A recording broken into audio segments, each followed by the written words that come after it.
기도해 주셨는데 우리 목사님들과 총대 장로님들께 먼저 죄송한 말씀을 드리는 것은 또 비도 오는 가운데 주차장이 또 원활하지 않아서 또 주변에 이렇게 주차하고 오시는데 불편을 드려서 죄송하다는 마음을 드립니다. 우리 다 같이 대한예수교 장로회 경평로회 제194일의 정기회의를 하기 전 하나님 앞에 예배를 드리겠습니다. 다 같이 묵도하시겠습니다.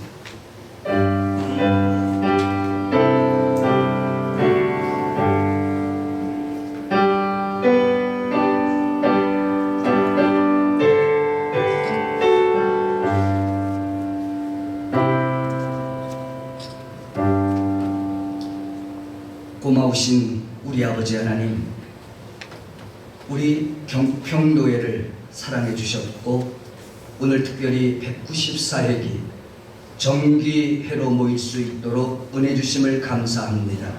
또한 이 시간에 드려지는 예배를 통하여 성삼위 하나님 영광을 받아 주시옵소서. 시종을 우리 주님께 의탁하며 예수님 이름으로 기도하옵나이다.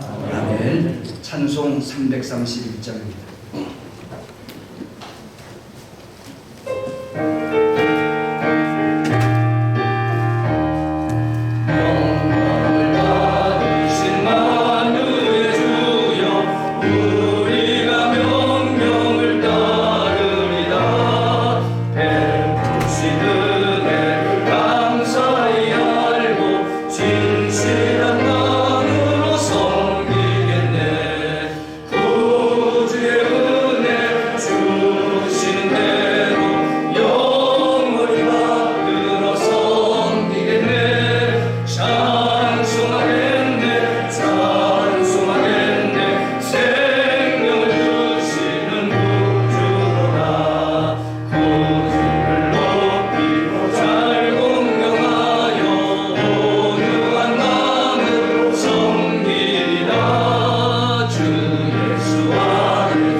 부노회장 되시는 이성양 장로님 나오셔서 기도하시겠습니다.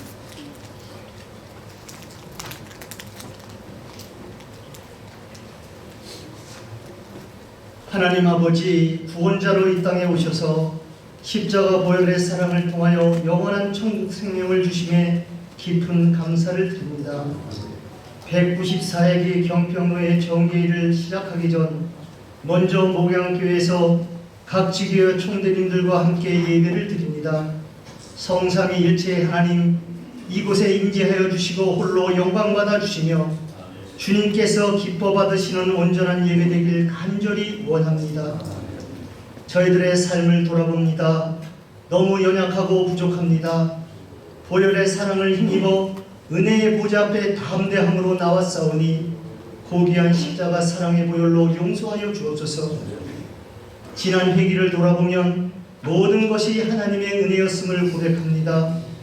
수고하신 노회장님과 임원들 그리고 모든 회원님들에게 은혜를 내려 주옵소서. 이 시간 생명의 말씀을 증거하실 노회장 이은호 목사님께 성령의 충만함을 덧입혀 주시고 말씀의 예리한 칼로 저희들을 수술하여 주시며 치료하여 주옵소서. 경평노회를 위하여 간절히 간구합니다.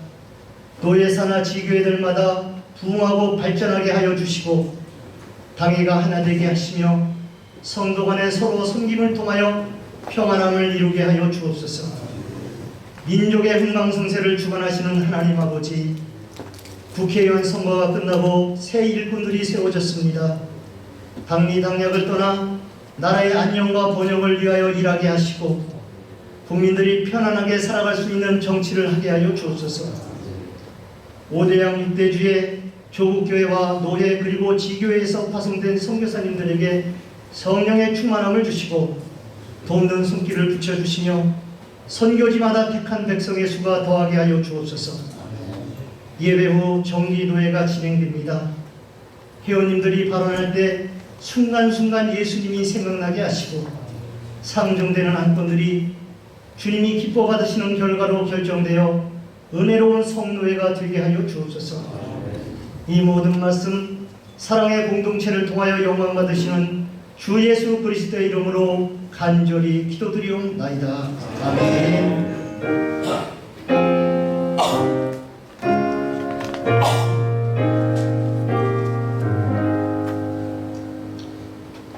서기이신 홍영기 목사님 성경 봉독 해주시겠습니다.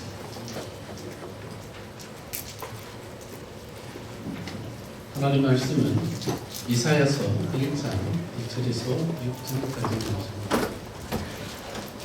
제가 읽어보겠습니다. 유다 왕 우시야와 요담과 아하스와 히스기야 시대에 아모스의 아들 이사야가 유다와 예루살렘에 관하여 본 계시라. 하늘이 어떠르니 땅이 귀를 기울이라. 여호와께서 말씀하시기를 내가 자식을 양육하였구나. 그들이 나를 거역하였구나. 소는 그 임자를 알고 나귀는 그 주인의 구유를 알건만 이스라엘은 알지 못하고 나의 백성은 깨닫지 못하는 하셨도다. 슬프다. 범죄한 나라요 허물진 백성이요 행악의 종자요 행위가 부패한 자식이로다. 그들이 여호와를 버리며 이스라엘의 거룩하신 이를 만홀히 여겨 멀리하고 물러갔도다. 너희가 어찌하여 내를 더 맞으려고 폐역을 거듭하였느냐. 온 머리는 병들었고 온 마음이 피곤하였으며 발바닥에서 머리까지 성한 곳이 없이 상한 것과 터진 것과 새로 맞은 흔적뿐이거늘 그것을 짜며 싸매며 기름으로 부드럽게 함을 받지 못하였도다.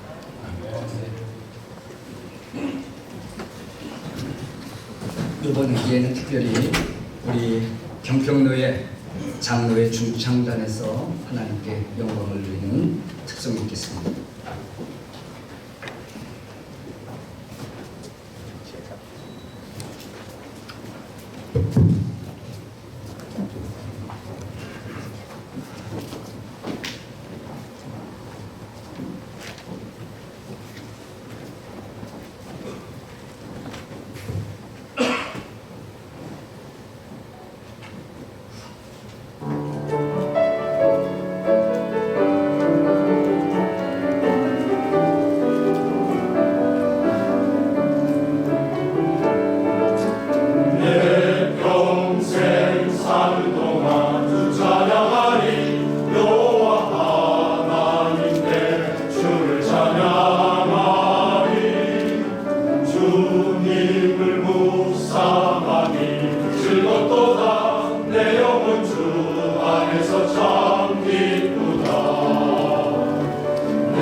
내 평생 사는 동안 그 찬양하리 여호와 하나님 내 주를 찬양하리 주님을 묵상함이 즐겁도다 내 영혼 주 안에서 참 기쁘다 내 영혼아 주님을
할렐루야. 우리 장로님들이 지난번부터 노예를 위해서 제가 볼 때는 한 달 정도 전부터 연습했어요. 감사하고요.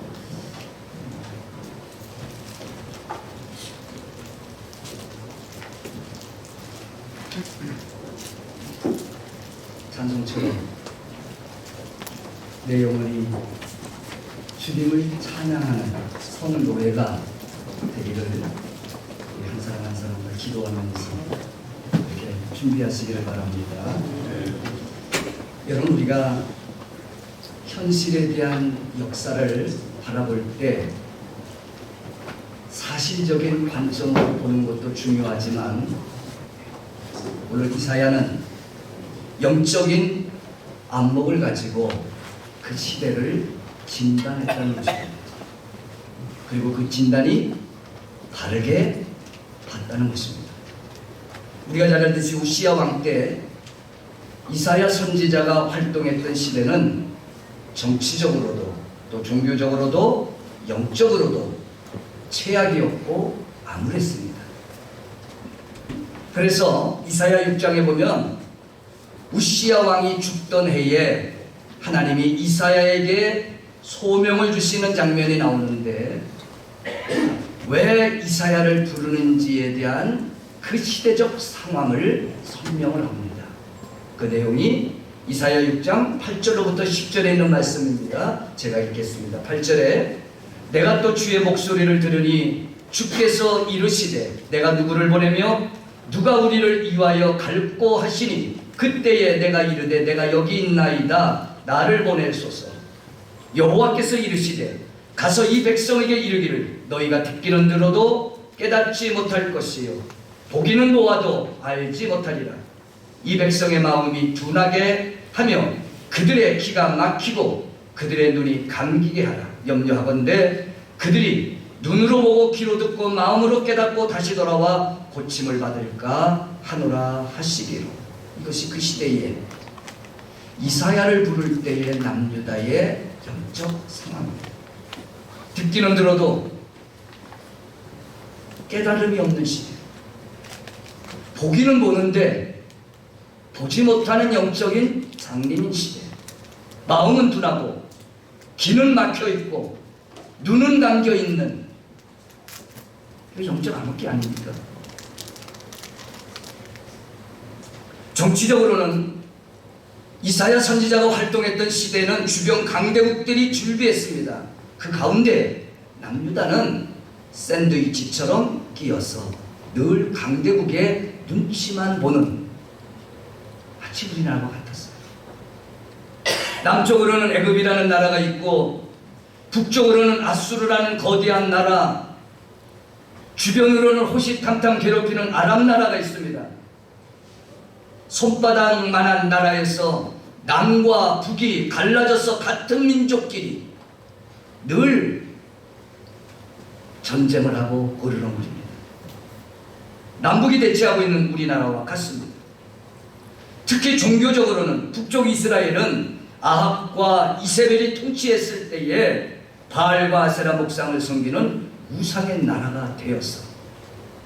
그래서 하나님이 징계함으로 인해서 3년 6개월 동안 비가 오지 않았던 것을 우리는 너무나 잘 압니다. 그러나 엘리야의 기도를 통해서 비를 내리게 함으로 바알보다도 우상보다도 아세라 목상보다도 하나님의 위대하심을 하나님이 증거해 나타내 보이셨습니다. 하나님을 잘 섬겨야 될 정통성 있는 남쪽 유다마저도 종교적으로 타락했습니다.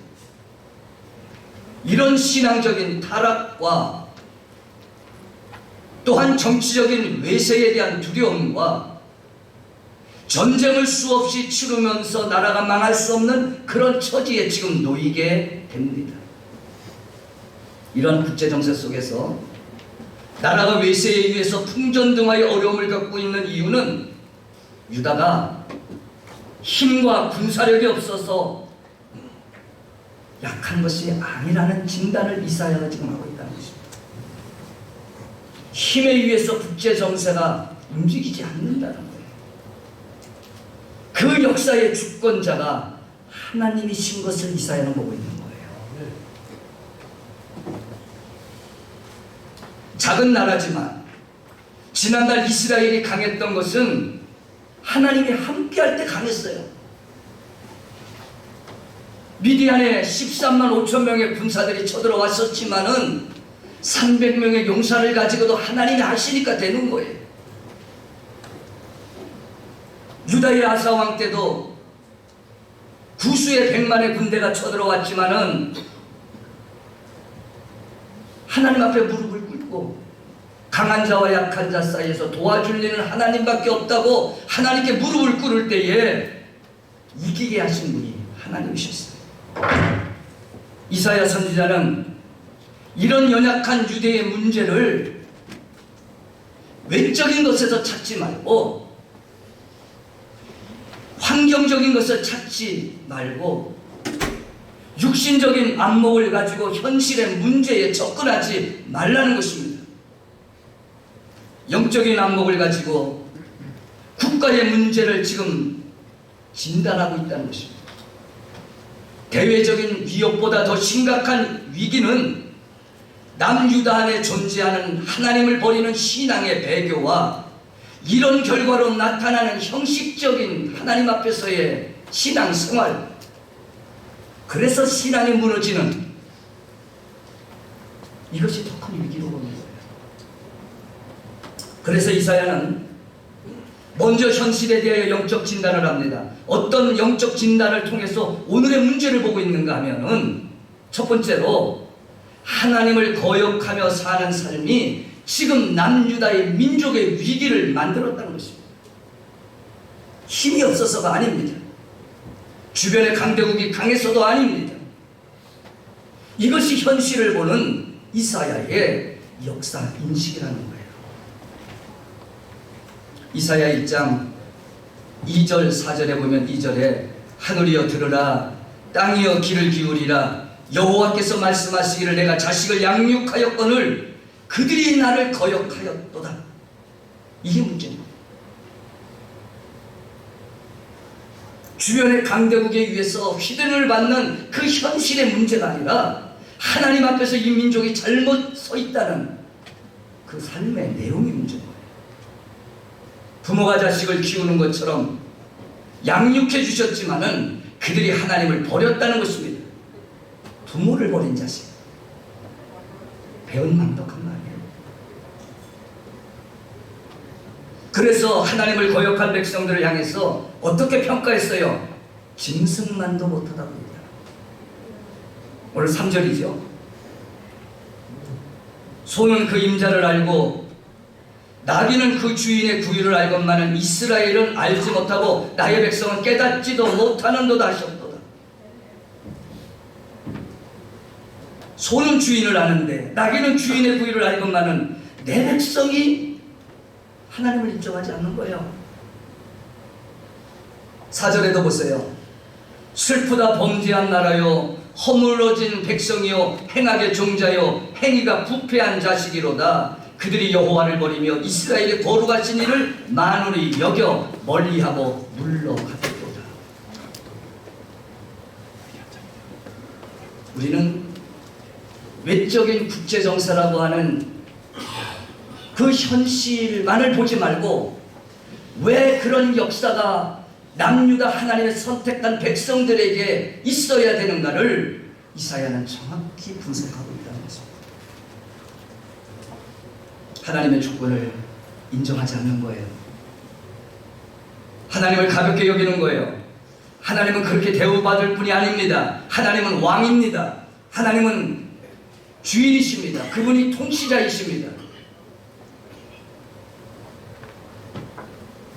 언제까지 얼마나 매를 더 맞아야 돌아올 수 있느냐고 그렇게 이사야가 한탄하지 않습니까?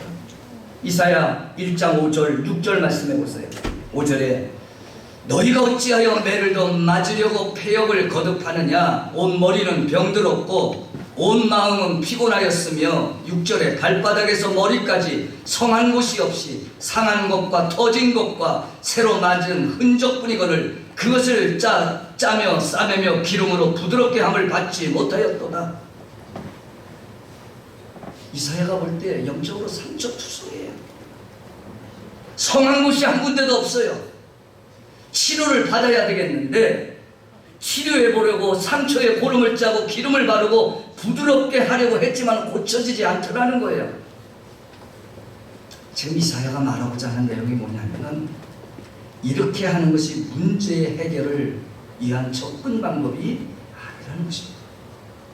상처가 있음을 알고 머리에서 발끝까지 성한 것이 없음을 알면서도 치료를 받기는 받아야 되겠는데 하나님 앞에 나와서 치료받기를 거부하고 있다는 것입니다.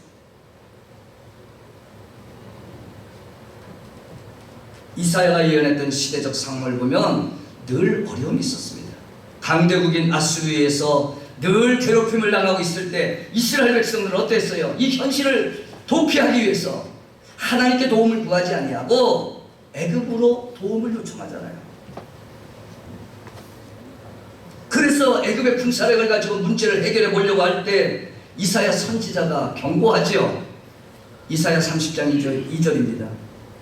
그들이 바로의 세력 안에서 스스로 강하려 하며 애굽의 그늘에 피하려 하여 애굽으로 내려갔으되 나의 입에 묻지 아니하였도다. 보이는 애굽의 군대에 의지해서 문제를 해결해 보려고 하면서도 정작 그 문제의 진정한 답이 되시고 해결자가 되시는 하나님께는 묻지 않는 거예요. 우리들도요. 우리는 너무나 때로는 내 의가 강할 때도 있어요. 강해요.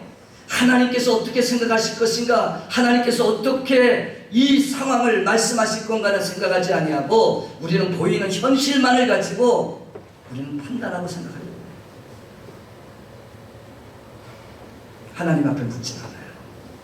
하나님의 뜻이 무엇인가를 헤아리지도 않아요. 너무나 우리의 의가 강할 때가 있어요. 그래서 이사야 선지자는 경고합니다. 이사야 31장 1절 3절에 보면 이렇게 말하고 있습니다. 1절에 도움을 구하려 애굽으로 내려가는 자들은 화 있을진저 그들은 말을 의지하며 병거의 많음과 마병의 심히 강함을 의지하고 이스라엘의 거룩하신 이를 앙모하지 아니하며 여호와를 구하지도 아니했다고 그랬어요. 3절에 애굽은 사람이요 신이 아니며 그들의 말들은 육체요 영이 아니라 여호와께서 그의 손을 펴시면 돕는 자도 넘어지며 도움을 받는 자도 엎드려져 다 함께 멸망할 것입니다. 이게 민족적 위기든 교회적 위기든 개인의 위기든 인간적인 방법으로 해결하려고 하는 것은 결코 해결 방법이 아니라는 것입니다. 하나님이 허락하지 않으면은 돕는 자도 넘어지고 도움을 받는 자도 엎드려지고 멸망하게 될 것이라고 말씀하는 것입니다. 애굽을 의지하지 말라는 것입니다. 하나님께 돌아와야만 민족의 문제가 해결될 수 있다는 얘기입니다.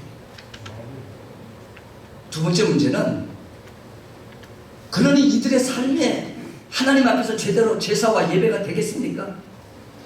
맞아요. 하나님의 백성이기 때문에 하나님 앞에 와서 예배는 드려요. 제사는 드려요. 하나님을 인정하지 않는 제사, 예배가 형식적이었어요. 그래서 이사야 1장 11절 12절에서 그 얘기하는 거 아니에요? 11절 여호와께서 말씀하시되 너희의 무수한 재물이 내게 무엇이 유익하뇨? 나는 순양의 번제와 살찐 짐승의 기름에 배불렀고 나는 수송아지나 어린 양이나 순염소의 피를 기뻐하지 아니하노라. 그 이유가 뭐지요? 너희가 내 앞에 보이려 오니 이것을 누가 너희에게 요구하였느냐? 내 마당만 밟을 뿐입니다. 예배가 있고 기도만 있어요. 문제는 그 형식이에요. 그 하나님의 백성족에 하나님의 왕권과 하나님의 주인 되심, 그 하나님 앞에 겸손히 나를 내려놓는 그러한 자세가 되어 있지 않는 거예요.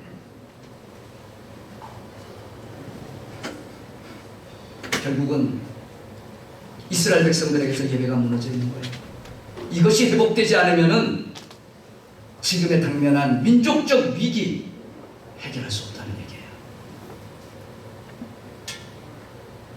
세 번째로 마지막으로 우리가 볼 수 있는 것은 남유다가 바벨론에 멸망당하고 망하게 되는 이유가 된다면 그저 힘의 문제가 아니에요. 하나님과의 관계에서의 잘못된 설정이에요.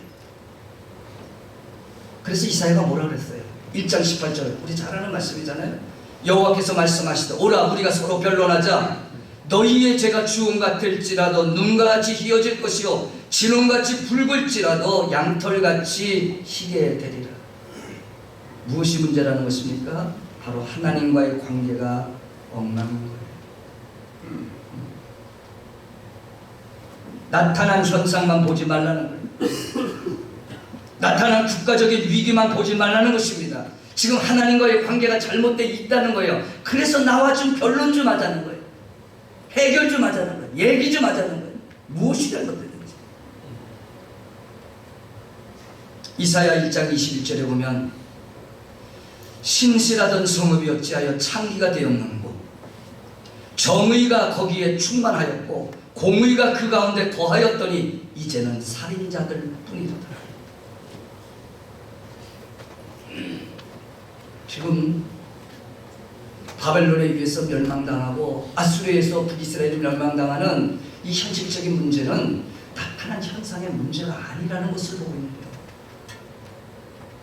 하나님 앞에서의 잘못된 삶이 이런 결과가 초래됐다는 것입니다. 결코 힘이 없어서가 아닙니다.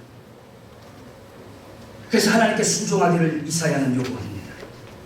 이사야 1장 19절 20절에 보면은 19절에 너희가 순종하면 땅의 아름다운 소산을 먹을 것이요 너희가 거절하면 배반하면 칼에 삼켜지리라. 여호와의 입에 말이니라. 거역하면 하나님은요 하나님의 택한 백성을 버릴 수 없기에 주변 국가들을 통해서 칼로 보응하시겠다고 말씀하십니다. 스스로 하나님께 와서 죄의 문제를 해결하지 않으면 대적자들을 통해서 하나님의 자녀들에게 있는 영적인 더러운 찌꺼기와 혼합물들을 하나님께서 다 제거해버리겠다는 거예요. 내가 버리지 않으면 주변 국가를 통해서 그 찌꺼기와 혼합물을 제거해버리겠다. 이사야 1장 24절 25절이에요. 24절에 그러므로 주 만군의 여호와 이스라엘의 전능자가 말씀하시되 슬프다. 내가 장차 내 대적에게 보응하여 내 마음을 편하게 하겠고 내 원수에게 보복하리라. 25절 내가 또 내 손을 네게 돌려 내 찌꺼기를 잿물로 씻듯이 녹여 청결하게 하며 내 혼잣물을 다 제거해 버리겠다. 오늘 이스라엘 백성들은 남유다는 기로에 서 있습니다.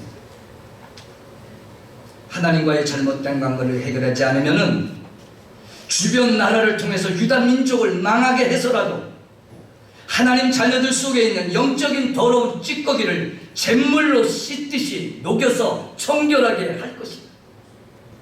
내 속에 들어있는 혼합물들을 다 제거해 버릴 것이다. 여러분 이 후자는요 엄청난 고통이 따르는 거예요. 남유다가 멸망당할 때 그 성편들을 성경은 우리에게 낱낱이 설명하고 있습니다. 그래서 내게 오라는 것입니다. 우리가 한번 변론해 보자는 것입니다. 왜지요? 해결책이 있다는 것입니다. 이사야의 진단이 무엇입니까? 외적인 환경인 바벨론의 강한 것이 문제가 아닙니다. 약함을 해결하기 위해 힘있는 애굽을 의지하는 것이 해결 방법이 아닙니다. 하나님 앞에 무릎을 꿇어야 돼요. 하나님 앞에 물어야 돼요. 하나님은 오늘 살아계신 분이에요. 그분은 내 인생의 왕이십니다. 그분은 내 안에 계십니다. 그분은 내 인생의 통치자이십니다. 우린 입술로는 그렇게 말하면서 진정한 왕이신 그 하나님은 어디 있습니까? 예배가 무너졌습니다. 성전 마당만 밟고 가는 형식적인 예배를 드리고 있습니다. 예배는 드리면서 그 삶이 따라오지 않아요. 이사야 선지자의 영적인 안목으로 민족의 문제를 바라볼 줄 알고 교회의 문제를 바라볼 줄 알고 내 개인의 삶의 문제를 바라볼 줄 아는 그런 영적인 안목이 그 시대적 상황을 영적으로 인식할 줄 알았던 그 선지자의 그 성숙함이 또 영적인 해안이 우리에게도 있기를 주의 이름으로 축원을 드립니다. 기도합니다. 고마우신 아버지 하나님, 우리는 눈에 보이는 것으로 현실을 판단하려고 하는 그런 인간적인 지혜와 생각과 판단이 어리석을 때가 많습니다. 그러나 그 상황 이면에는 하나님께서 역사의 주권자이시고 주인 되심에 대한 영적 상황 인식을 우리가 정확히 이사야처럼 볼 줄 아는 믿음의 우리 목사님들, 우리 장로님들이 다 되어지도록 하나님 역사해 주시옵소서. 모든 말씀 예수님 이름으로 기도하옵나이다. 아멘. 찬송 321장.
노예장 되시는 이용도 목사님 축도해 주시겠습니다.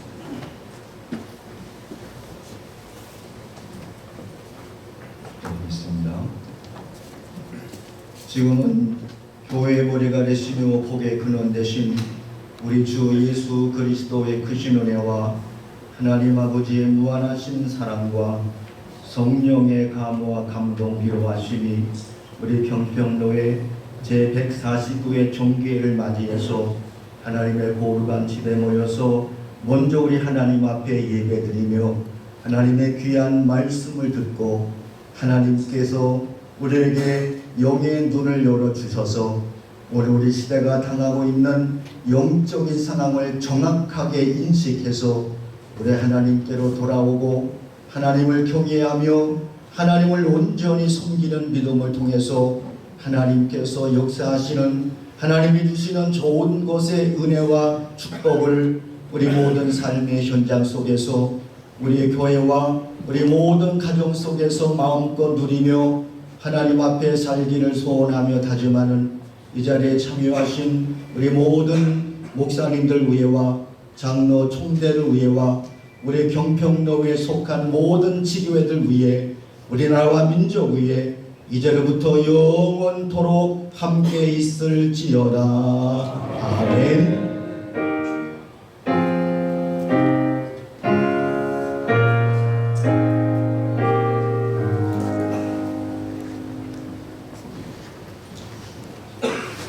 수고들 하셨습니다. 예배는 일부 예배 마치고 바로 이어서 성찬식을 거행할 수 있도록 그렇게 되어 있습니다. 우리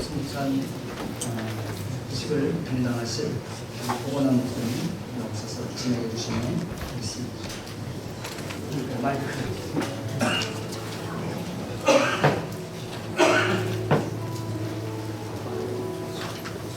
여기 마이크 어디 있어?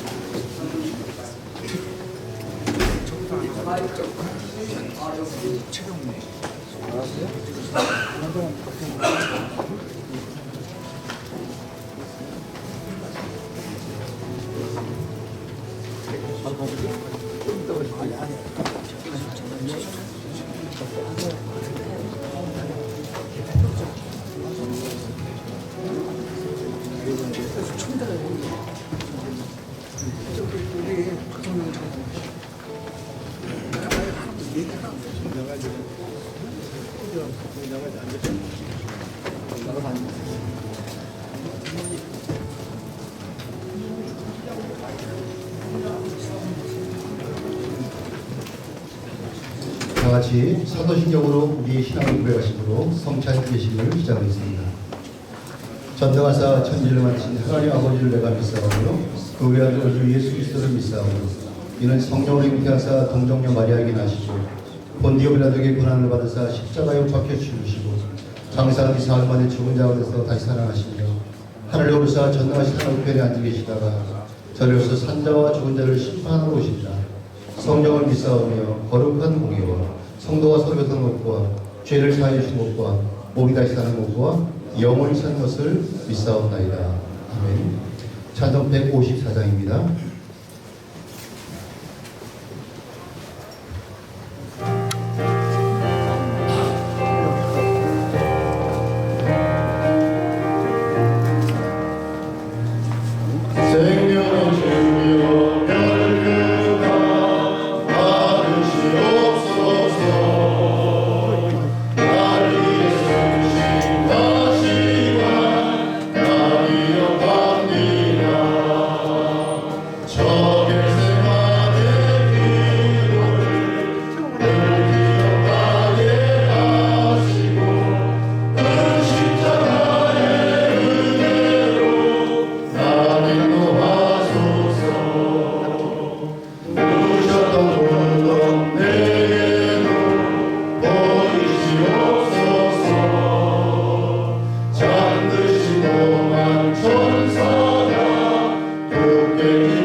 하나님의 말씀은 고린도서 11장 23절로 26절의 말씀입니다. 제가 받들겠습니다.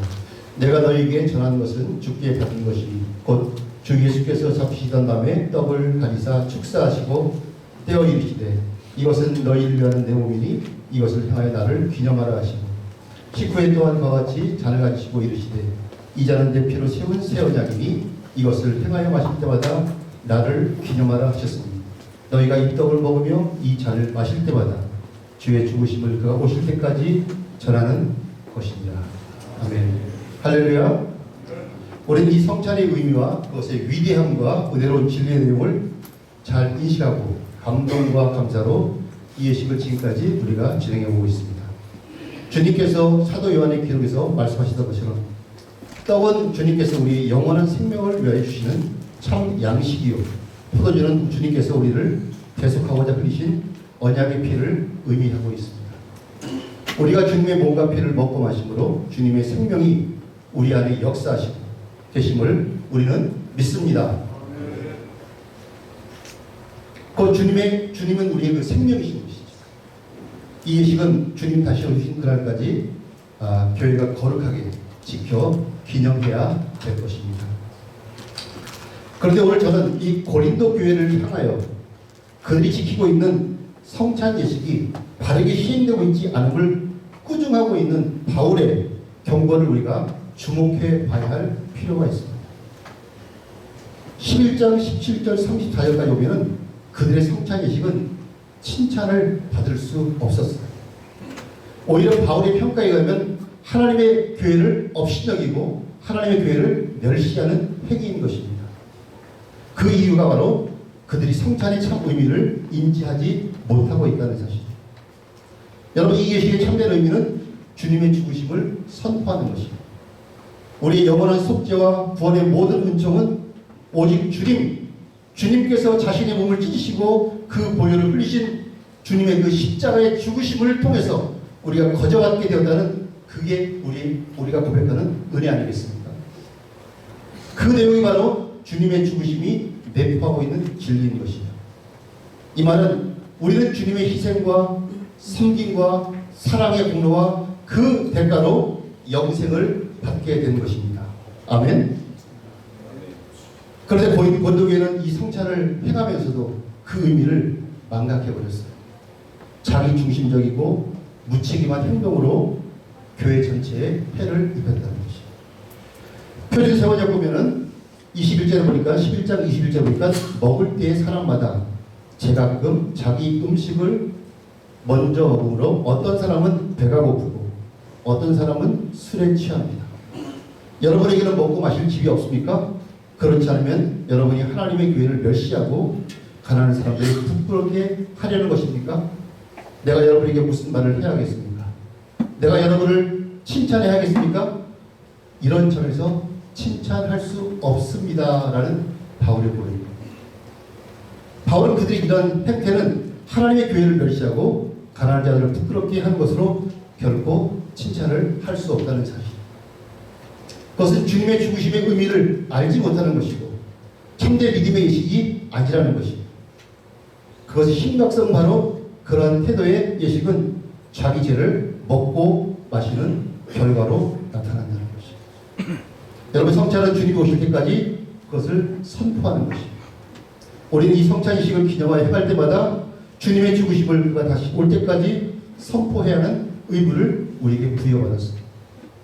여러분, 우리는 선포하다는 의미를 진리를 말로서 전하는 것, 이렇게 선포한다는 말을 그렇게 알고 있는데, 거기에서 한 걸음 더 나가서 이 예식이 말로만 선포되는 진리가 아니고 보이는 설교요 진리라는 것입니다. 바로 이러한 측면이 삶의 모든 부분에 내면화되고 모든 영역에 확장되어야 한다는 것입니다.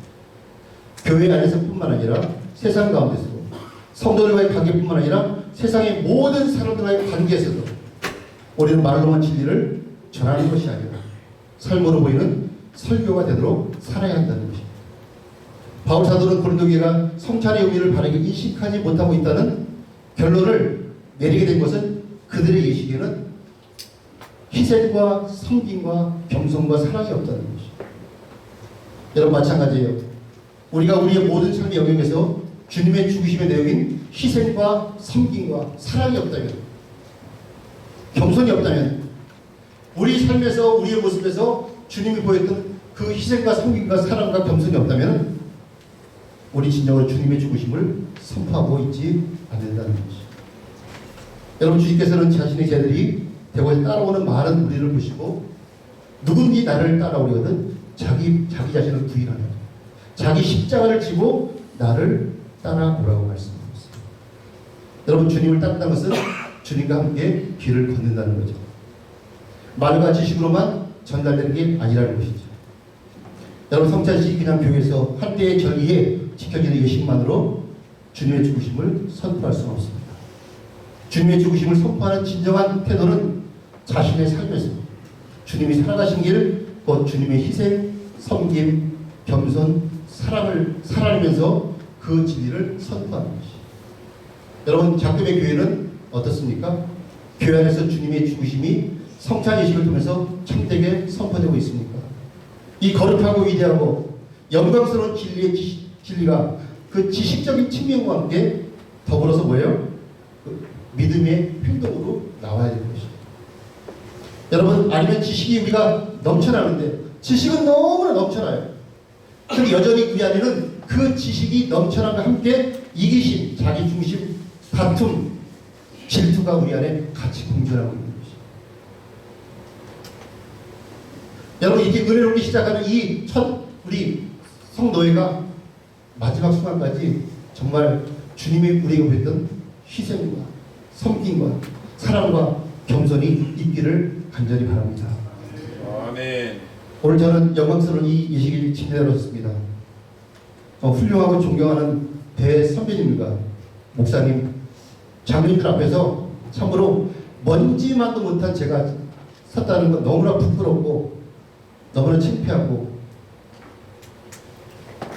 두렵게 떨리는 마음이 있고 설교도 한번 들었습니다. 그러나 주님과 또 노예에서 허락하신 권위를 힘입어서 말씀을 맺습니다.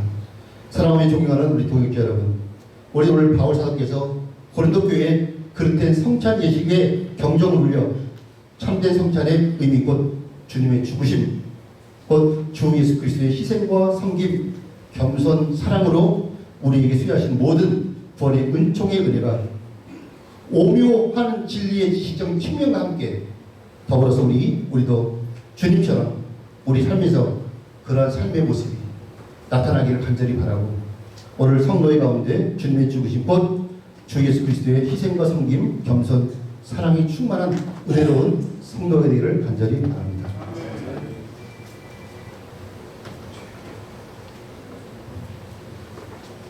성찬식 진행하겠습니다.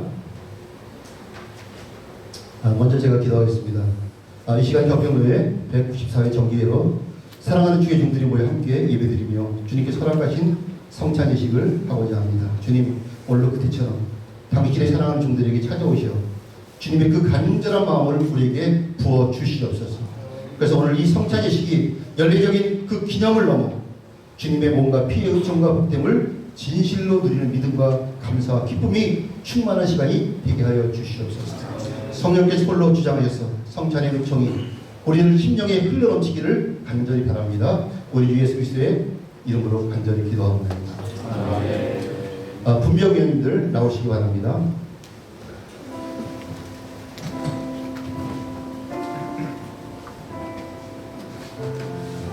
두 분.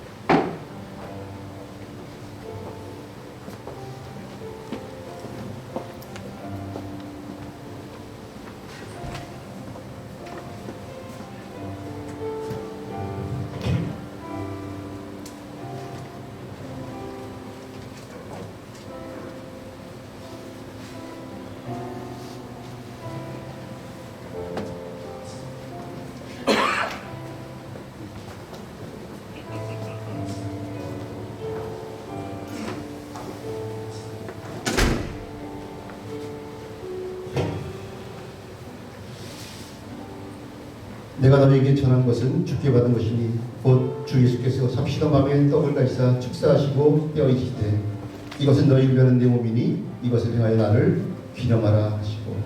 기도하겠습니다. 거룩하신 주님, 이제 우리는 주님께서 친히 자신의 몸을 찢어 우리에게 주셔서 참된 생명 곧 주님의 생명을 우리에게 나눠주신 것을 기념하는 거룩한 떡을 떼고자 합니다. 우리가 이 떡을 나눌 때 주의 생명의 신비로움과 거룩함과 탁월함을 맛보는 은혜의 시간이 되게 하여 주시옵소서. 주 예수 그리스도의 이름으로 기도하옵나이다. 아멘. 기도하시면서 받으시기 바랍니다.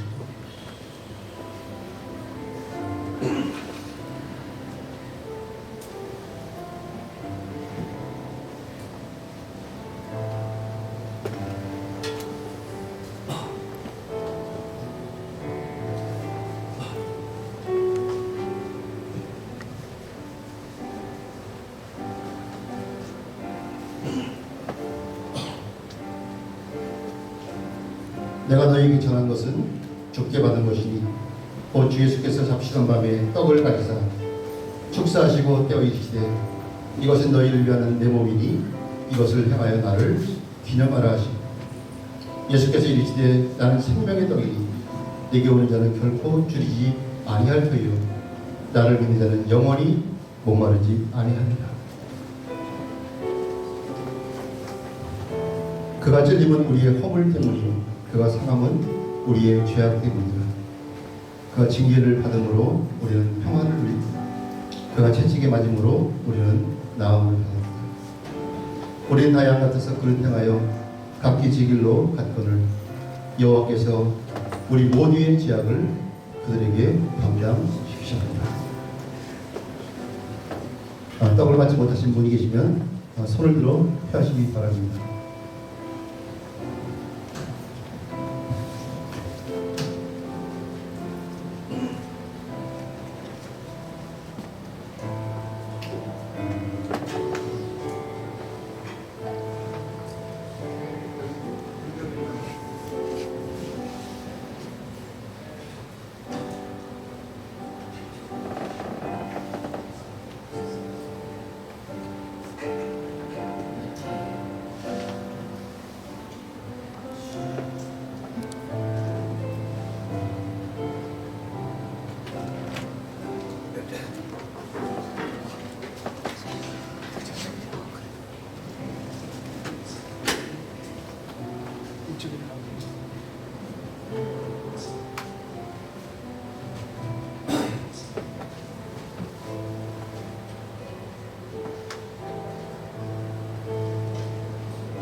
식후에 또한 그와 같이 잔을 가지시고 이르시되 이 잔은 내 피로 세운 새 언약이니 이것을 행하여 마실 때마다 나를 기념하라 하셨으니 너희가 이 떡을 먹으며 이 잔을 마실 때마다 주의 죽으심을 그가 오실 때까지 전하는 것이니라. 기도하겠습니다. 주님께서 잔을 주시면서 나의 죽으심을 기념하라 말씀하셨습니다. 이제 포도주 잔을 나누고자 합니다. 주님이 이것이 우리를 위해서 흘리신 언약의 피라고 말씀하셨습니다. 우리가 이 잔을 마심으로 하나님 아버지께서 창세전부터 우리를 위해 그리스도 안에서 그리스도로 말미암아 언약하신 모든 은총을 그의 십자가에서 흘리신 피로 인하여 우리가 다 수여받았음을 믿습니다. 주님이 이 은혜와 복됨이 우리들의 삶과 사역 가운데 충만하여서 주님의 죽으심을 주님 다시 오실 때까지 전파하는 충성스러운 종들이 되게 하여 주시옵소서. 성령 충만 은혜 충만하여서 복음의 증인들의 역할을 잘 감당하는 저희가 되게 하여 주시옵소서. 이 시간 이후에는 모든 노예 회복 가운데 역사에서 성노예가 될 수 있도록 인도하여 주시옵소서. 주 예수 그리스도의 이름으로 간절히 기도하옵나이다. 아멘.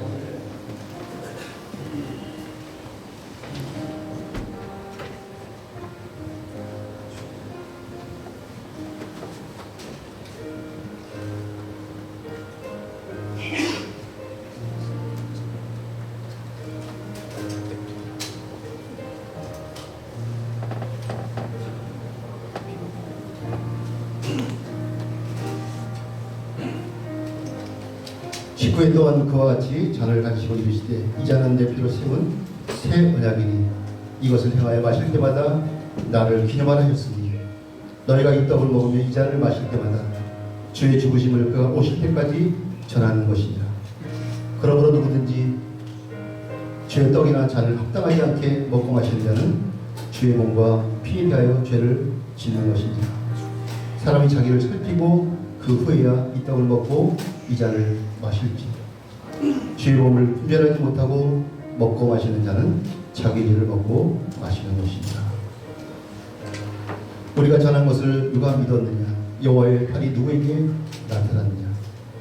그는 주 앞에서 자라나기를 연한 순 같고 마른 땅에서 나온 뿌리 같아서 고운 모양도 없고 풍채도 없은지 우리가 보기에 흠모할 만한 아름다운 것이 없도다. 그는 멸시를 받아 사람들에게 버림받았고 간고를 많이 겪었으며 질고를 하는 자라. 마치 사람들이 그에게서 얼굴을 가리고 같이 멸시를 당하였고 우리도 그를 귀히 여기지 아니하였노라. 그는 실로 우리의 질문을 지고 우리의 슬픔을 당하였거늘 우리는 생각하기를 그는 징벌을 받아 하나님께 맞으며 고난을 당한다 하였노라.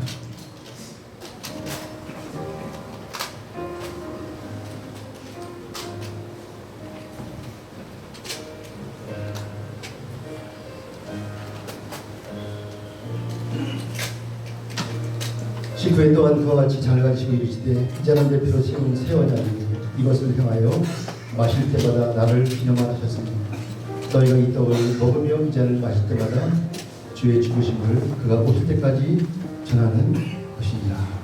아멘.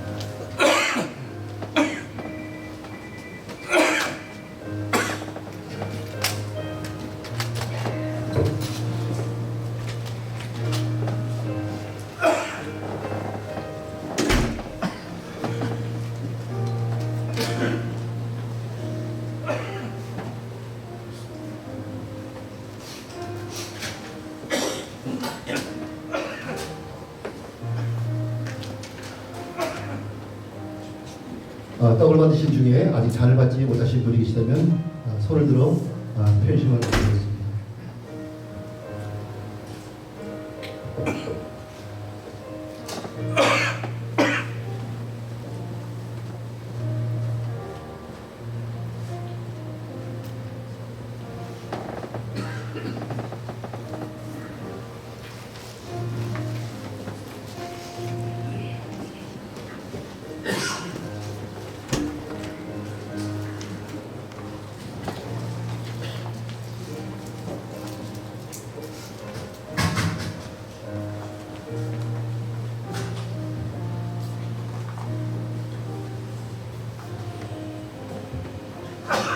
이에 그들이 찬미하고 감사선으로 나아가니라. 아멘. 찬송 151장 드리시겠습니다.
이제는 생명이 주시며 나를 기념하신 다시 오실 우리 주 예수 그리스도의 크신 은혜와 예수 그리스도를 이 땅에 보내주신 아버지 하나님의 놀라우신 사랑하심과 성령의 위로 교통하시며 주님 앞에 설 때까지 이 사명을 감당하기 위해 기도하는 모든 총재 목사님과 장로님들 머리 위에 경평로회 산하 교회와 그 교회의 부흥 위에 장소를 잡으신 목양교회와 경평로회 194의 성로회 위에 이제로부터 영원토록 함께 있을지어다. 아멘.